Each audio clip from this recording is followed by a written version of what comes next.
Isang mapagpalang araw sa inyong lahat, Luzon, Visayas at Mindanao, saan man kayo sulok ng mundo ay mag-ingat kayo palagi mga kabayan. Dito na naman tayo sa Pasay Manila Bay Reclamation Project upang mag-update. Ito mayroon na nagtatambak dito sa malaking island mga kabayan. Ayan, ayan.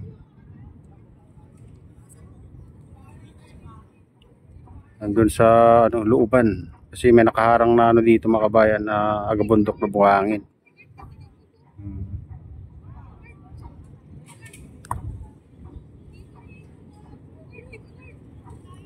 Bali tatlo yung nakikita natin nagtatambak pero medyo malalayo.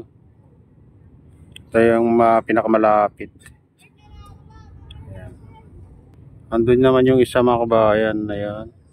Ayan. Andun sa kalagitnaan naman mga kabayan. Layo din.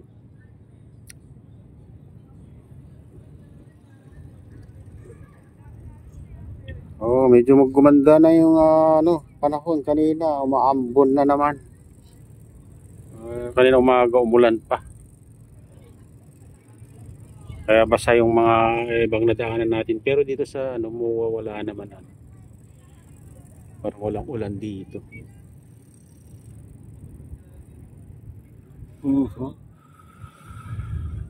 Natakpan yung dito mga yan nakabukas na mga bayan yung nagtatambak dyan.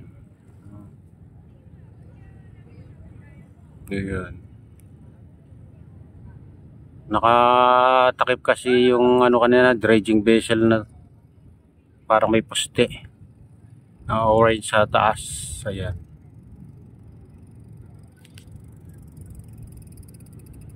Oh, yun.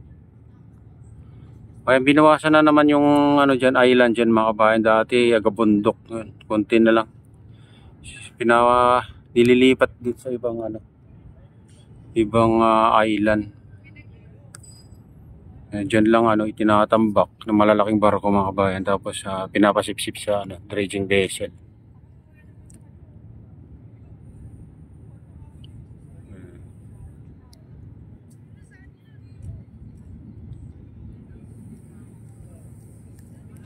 Lawak na yung mga kabayan dito.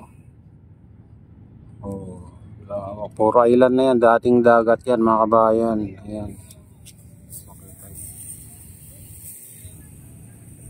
Oh,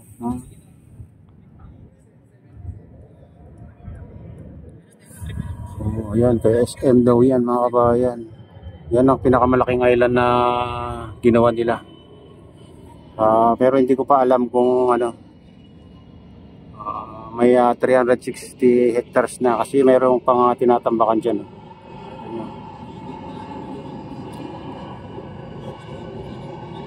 Sa lubluban.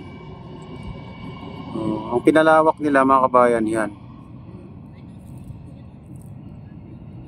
Ilan na yan.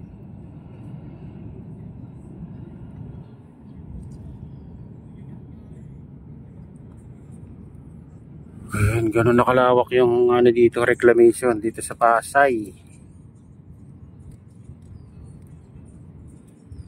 Dun sa gitna. Ayan. Diyan na yata yung banda yung yung tawag doon.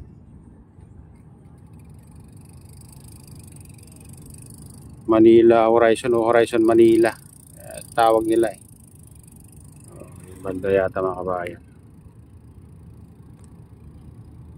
Malaking island din yan. 265 yata hectares mga kabayan dyan sa kalagitnaan.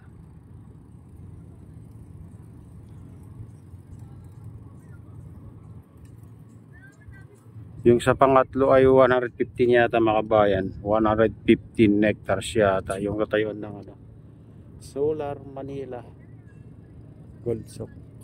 Yun ang tawag nila mga kabayan. Dito naman sa mga malilit na island lang. Hindi ko alam yung anong tawag din nila dito. Man-made island. Ito lagi nilang to mga kabayan, lagi nilang tinatambakan yan pero laging nililipat sa nililipat sa ibang island. Parang nakakunik dun sa malaking island din tong ano, dredging vessel na to. Ito yan mga kabayan. Diyan kumukuha ng buhangin. Ha? Doon yung pipe sa likod niya. Malaking pipe mga kabayan eh. Ayan, nagtatambak. Sa gitna yung ano.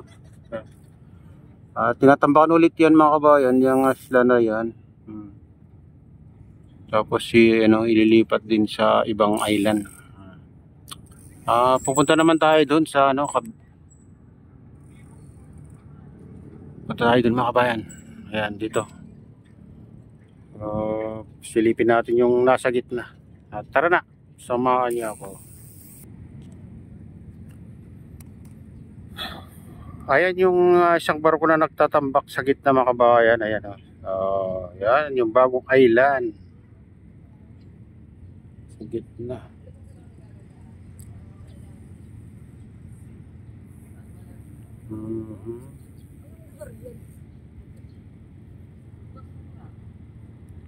Ayan yung pinasipsip din yung ano dyan mga kabayan sa dredging vessel na yan yung ano, buhangin dyan.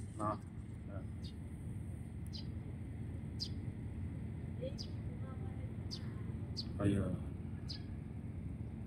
Dito ang pinataasan nila mga kabayan. Pinaasan nila dyan.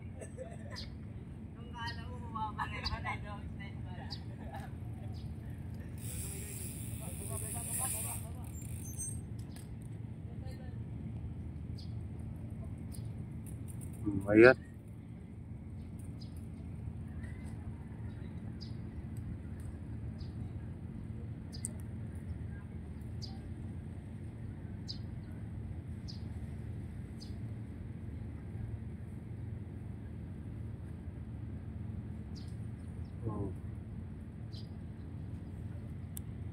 Init. Close ka natin ng ano.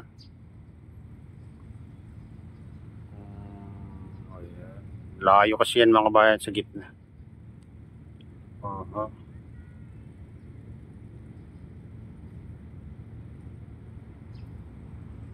Layo. Ito naman tayo.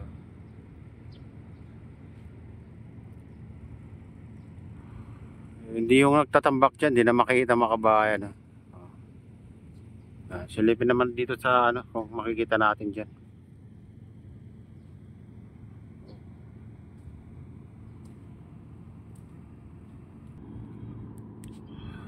Ayan mga kabayan, dito.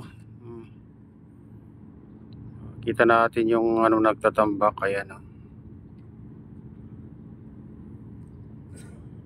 Diyan lang sa ano, tabi rin yung isla na ano diyan, tinambakan nila mga kabayan. Dati hanggang diyan yung ano, island na ginawa nila, kaso ano, inilipat sa iba kaya pinasipsip diyan sa ano, dredging vessel kaya ano, tinatambakan ulit.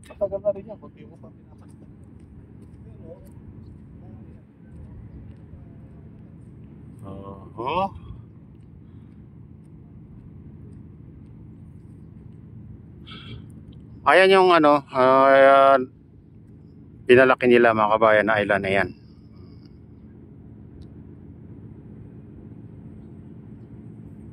Yung island dito sa dulo. Diyan yung island dyan. Bayan, hanggang dun. Diyan sa dredging vessel na yan. Dati hanggang dun mga kabayan, malapit lang dyan sa island na bagong island na yan. Dyan sa barko na yan. Dati ano yan, malapit lang. Yung dulo ng island na yun. Malaki. Ngayon ano, siyempre nilipat yung iba dun. Yan, kaya lumayo, parang lumayo yung isang island dun sa isang island mga bayan. Mas malaki. Ayan, ito na yung latest update dito sa Pasay Manila Bay Reclamation Project. At shout out nga pala sa lahat ng OFW, mga immigrant sa ibang bansa. Shout out sa inyong lahat. Shout out din sa lahat ng vloggers.